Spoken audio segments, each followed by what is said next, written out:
நான் பிறந்தது தஞ்சாவூர் மாவட்டம் ராஜமன்னார்குடியில. ஆனா நான் வளர்ந்ததெல்லாம் செட்டிநாடு.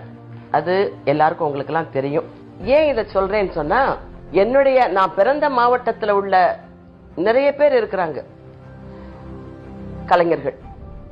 அவங்கெல்லாம் என்ன சினிமாவில் அறிமுகப்படுத்தல. செட்டிநாட்டை சேர்ந்த முத்தையா செட்டியார் தான் என்னை அறிமுகப்படுத்துறது. கவிஞர் கண்ணதாசன் அவர்கள் 1958 வருஷம் மாலையிட்ட மங்கை படத்துல எனக்கு ஒரு அறிமுகம் படுத்தினாரு. நான் அதுக்கு முன்னாடி நிறைய கதாநாயகியா தான் நடிச்சுக்கிட்டு இருந்தேன் நாடகங்கள்ல எல்லாம்.